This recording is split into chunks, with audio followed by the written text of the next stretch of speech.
السلام علیکم ورحمۃ اللہ وبرکاتہ۔ لرن قرآن بیسکس میں خوش آمدید، جہاں ہم قرآن کی تلاوت کے اصول آسانی سے سیکھتے ہیں۔ امید کرتی ہوں آپ سب خیریت سے ہوں گے۔ اگر آپ ہمارے چینل پر نئے ہیں تو سبسکرائب کریں اور اس ویڈیو کو آخر تک دیکھیں تاکہ آپ تجوید کی صحیح معلومات حاصل کر سکیں۔ کیا آپ کو پتا ہے کہ قرآن کی تلاوت میں را کب موٹی اور کب باریک پڑھی جاتی ہے؟ آج کی اس ویڈیو میں ہم اسی اہم موضوع پر بات کریں گے اور آپ کو شفائے مستعلیہ کے بارے میں مکمل رہنمائی فراہم کریں گے۔ یہ شروع کرتے ہیں۔ اعوذ باللہ من الشیطان الرجیم، بسم اللہ الرحمن الرحیم۔ سب سے پہلے ہمیں یہ جاننا ضروری ہے کہ حروف مستعلیہ وہ حروف ہیں جو ہمیشہ بھاری پڑھے جاتے ہیں، اور شبہ مستعلیہ کے حروف وہ ہیں جن میں بعض اوقات بھاری اور بعض اوقات باریک تلفظ ہوتا ہے۔ بات کرتے ہیں را کی۔ یہ وہ حرف ہے جس کا تلفظ کبھی بھاری ہوتا ہے اور کبھی باریک۔ را کب موٹی پڑھی جائے گی اور کب باریک؟ را کے اوپر زبر آئے گی تو را موٹی پڑھیں گے۔ را کے اوپر اگر زبر آئے گی یعنی ایک زبر ہوگی تو را موٹی پڑھیں گے۔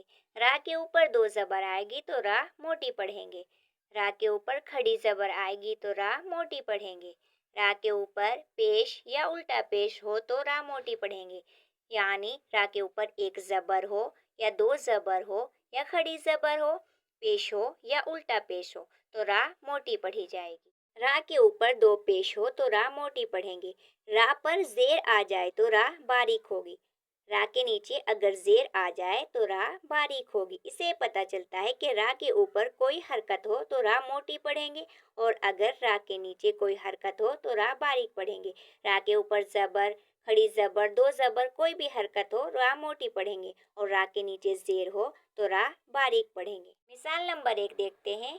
یہاں پر لکھا ہوا ہے ثنا، جو نماز کے اندر ہم تلاوت کرتے ہیں، آپ سب کو یاد ہوگا، سبحانک اللہم وبحمدک وتبارک اسمک۔ یہاں پر لکھا ہوا ہے وتبارک، تو یہاں پر جو را ہے اس کے اوپر زبر ہے تو یہ را موٹی پڑھی جائے گی۔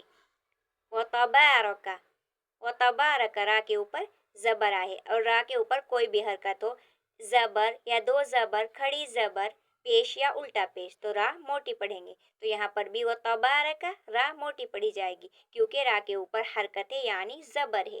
مثال نمبر 2 دیکھیے، یہاں پر لکھا ہوا ہے وَلَا إِلَٰهَ غَيْرُكَ۔ غیرک کی جو را ہے اس کے اوپر پیش ہے تو یہ را پر پڑھی جائے گی یعنی موٹی آواز میں ادا ہوگی۔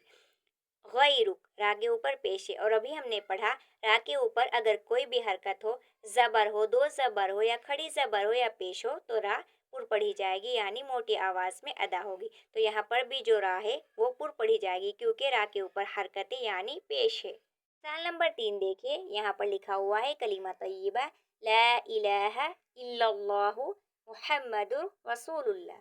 رسول اللہ، یہاں پر را کے اوپر زبر ہے تو را پر پڑھی جائے گی، اور ابھی ہم نے پڑھا را کے اوپر اگر کوئی بھی حرکت ہو تو را پر پڑھی جائے گی، اور یہاں پر جو رسول کی را ہے وہ موٹی پڑھی جائے گی۔ مثال نمبر 4 دیکھیں، خاص طور پر یہ یاد رکھیں جب اعوذ باللہ اور بسم اللہ پڑھیں گے تو را موٹی پڑھیں گے۔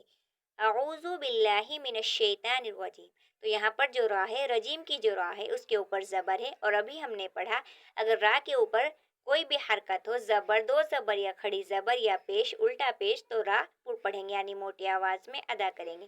اسی طرح بسم اللہ میں بسم اللہ الرحمن الرحیم، را کے اوپر رحمان کی جو را ہے اس کے اوپر زبر ہے تو یہ پر پڑھی جائے گی یعنی موٹی آواز میں ادا ہوگی۔ رحیم کی جو را ہے اس کے اوپر بھی زبر ہے تو یہ بھی پر پڑھی جائے گی۔ اعوذ باللہ من الشیطان الرجیم، بسم اللہ الرحمن الرحیم۔ جب را باریک پڑھیں گے تو دیکھتے ہیں را کو کب باریک پڑھتے ہیں، جب را کے نیچے حرکت آ جائے، جیسے یہاں پر را ہے اور اس کے نیچے آ جائے زیر، تو را باریک پڑھی جائے گی یعنی را باریک ہو جائے گی۔ یہاں پر را کے نیچے زیر ہے تو را باریک پڑھی جائے گی یعنی پر نہیں پڑھی جائے گی۔ اگر را کے اوپر زبر یا کھڑی زبر، پیش، الٹا پیش، کوئی بھی حرکت ہوتی تو را پر پڑھی جاتی، لیکن یہاں پر را کے نیچے زیر ہے تو را باریک پڑھی جائے گی۔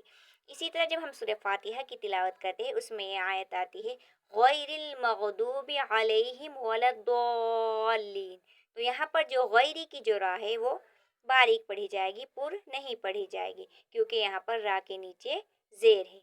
غیری، غیری، غیری کی را باریک پڑھیں گے، غیری۔